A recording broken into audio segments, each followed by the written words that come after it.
बिस्मिल्लाहिर्रहमानिर्रहीम। अस्सलाम वालेकुम। आज के लेक्चर में हम स्टडी करेंगे कि किस तरीके से हम ऑर्थोगोनैलिटी ऑर्थोनॉर्मल वेक्टर्स कैलकुलेट करते हैं। ये जो सवाल है ये है कि फाइंड Q1, Q2, Q3 ये ऑर्थोनॉर्मल वेक्टर्स हैं। ऑर्थोनॉर्मल वेक्टर्स का मतलब ये कि ये ना सिर्फ इंडिपेंडेंट वेक्टर्स हैं बल्कि ये एक दूसरे से 90 डिग्रीज के ऊपर हैं। और from a given matrix columns of matrix A, तो एक A मैट्रिक्स आपको दिया हुआ है जिसके अंदर पहला एक मैट्रिक्स है 3x3 का, और इसको हमने डिवाइड कर लिया 3 कॉलम्स के अंदर। A1 0 0 3 0 4 एंड 5 6 7, ठीक है। और इस तरीके से हम इसको प्लॉट भी कर सकते हैं। तो ये V1 प्लॉटेड है, ठीक है। इसमें 1 यानी x डायमेंशन में आप गए, फिर ना 0 में गए, ना y में गए, ना z में गए, तो ये दिस विल बी द 1। इसी तरीके से V2 जो है वो तकरीबन 3 में मूव हुआ, y में नहीं, और फिर z में अब बस 4 है, and then we have V3 here, ठीक है। एक रफली से हमने ड्रॉ कर लिया। अच्छा, अब हम इसको किस तरह से निकालेंगे, इसका सोल्यूशन ये सबसे पहले स्टेप 1।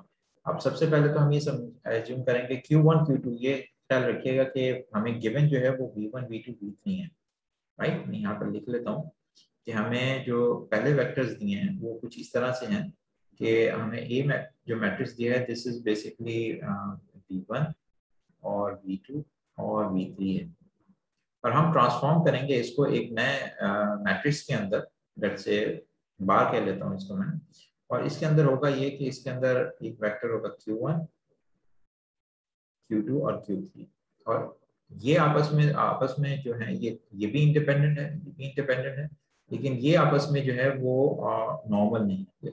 यानी V1 इस दोनों के V1 और V2 जो है ये नॉर्मल नहीं होंगे, ठीक है। इसी तरह से V2 और V3 जो है वो हो सकता है एक दूसरे के साथ नॉर्मल ना हो, यानी 90 डिग्रीज का वो एंगल ना बना रहे हो V1 और V2, ठीक है। This may not be possible, true.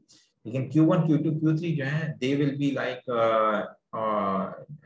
Orthonormal to each other, ठीक है। एक दूसरे पे वो 90 डिग्रीज पे होंगे। ये Q1 होगा तो Q2 इस तरह से होगा, अगर Q2 इस तरह से है तो Q3 जो है वो आपके पास 90 डिग्रीज पे होगा, ठीक है। Like these things and even Q1 and Q3 as well. So सबसे पहले हम क्या करते हैं, इसका स्टेप है कि let Q1 be the first column vector, और उसको कॉलम वेक्टर हम एज्यूम कर लेते हैं और उसको नॉर्मलाइज कर देते हैं। तो V1 वेक्टर ही आपने लिया और उसी को उसके मैग्नीट्यूड से V1 मैग्नीट्यूड से आपने डिवाइड कर दिया। तो ये बेसिकली जो है इसका नॉर्म 1 है, एंड दिस इज बेसिकली आप x कंपोनेंट जो है उसको स्क्वायर करें, y कंपोनेंट को उसको स्क्वायर करें और z कंपोनेंट को उसको स्क्वायर करें। तो चूंकि हमारे पास जो वैल्यू है V1 की यानी पहले वेक्टर की, इसकी वैल्यू तो this will be 1 square plus 0 square plus 0 square and the answer will be 1। तो लिहाजा इसको आपने डिवाइड किया and then Q1 vector is done.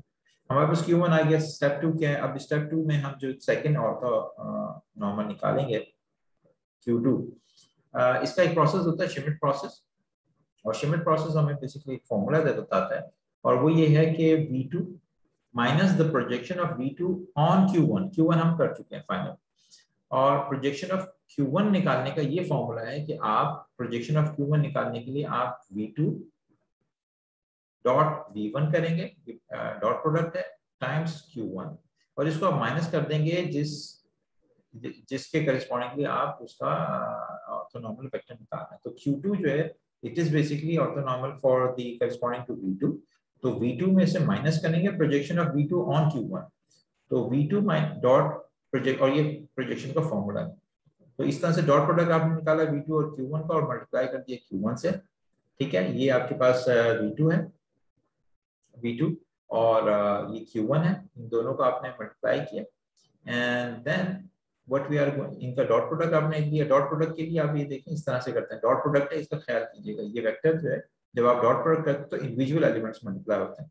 Dot product को आप रिवाइज कर लीजिएगा, अगर आपके पास A1 और A2 A3 है, B1 और B2 और B3 है, तो ये बेसिकली डॉट प्रोडक्ट ये है कि आप A1 के साथ B1 को मल्टीप्लाई करेंगे, प्लस कर देंगे और A2 के साथ B2 को मल्टीप्लाई करेंगे, प्लस करेंगे, और A3 के साथ B3 को मल्टीप्लाई करेंगे। तो ये पूरा एक स्केलर, ये बेसिकली एक स्केलर प्रोडक्ट आपके पास आता है, राइट। ओके, सो यहाँ से इसको मजीद सॉल्व करते जाएं आप, तो यहाँ पर हमारे पास वैल्यू आ जाएगी, ये एज इट इज आ जाएगा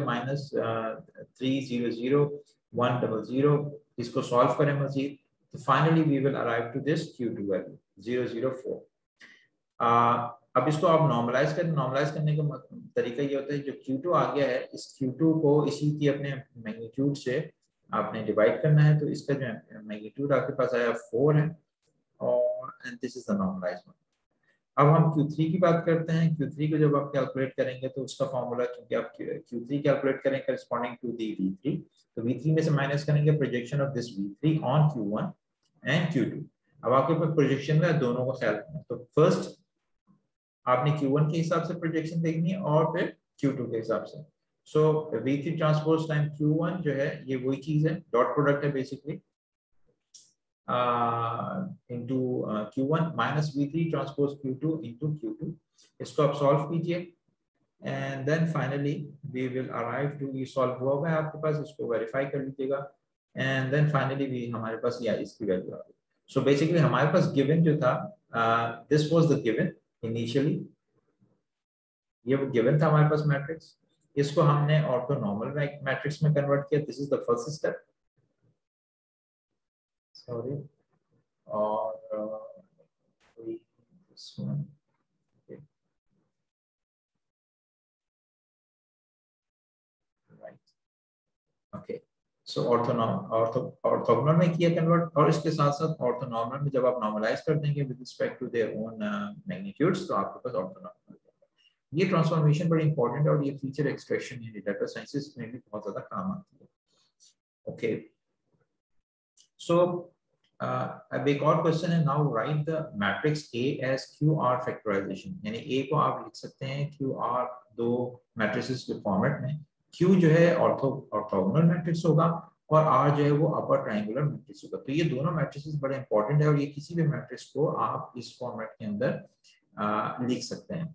सो A को अगर आप लिखेंगे तो ये basically what we have calculated Q using the Schmidt Gram-Schmidt process। तो ये आपके पास पूरा का पूरा Q मौजूद है।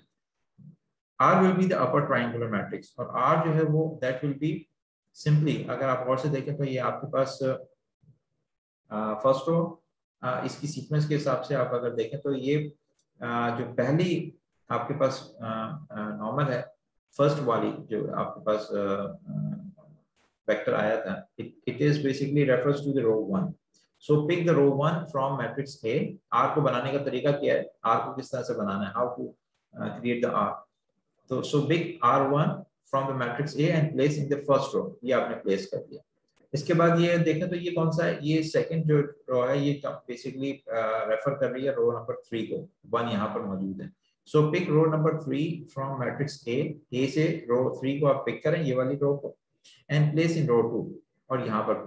तो आपने ये देखा, तो ये आप रो 3 जो थी वो आपके पास रो 2 में आ गई। And finally this is the final column जो है वो रो नंबर 2 को मेंशन कर रहा है। तो refer to the row number 2। So place row number 2 in the place of the row number 3, क्योंकि ये थर्ड कॉलम में आना था। ठीक है, सो इस तरह से आपके पास R बन जाता है, राइट। दिस इज हाउ हम किसी भी एक मैट्रिक्स को QR कंपोजिशन में तोड़ सकते हैं। QR के अंदर Q जो होता है वो ऑर्थोगोनल मैट्रिक्स होता है, और R जो है वो अपर ट्रायंगुलर मैट्रिक्स होता है। अगर आप मैटलैब में करना चाहें, मैटलैब में भी करके आप इसको वेरीफाई भी कर सकते हैं कि जब आप Q और R को मल्टीप्लाई करें तो आंसर विल बी दिस।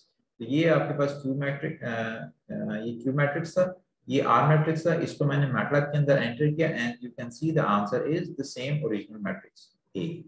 ठीक है, A इक्वल्स टू QR। सो आज हमने इस एग्जाम्पल के, इस छोटी सी वीडियो के अंदर हमने इन दोनों चीजों को, ऑर्थोगोनल को भी और QR फैक्टराइजेशन को भी करने का तरीका किया है। Thank you very much.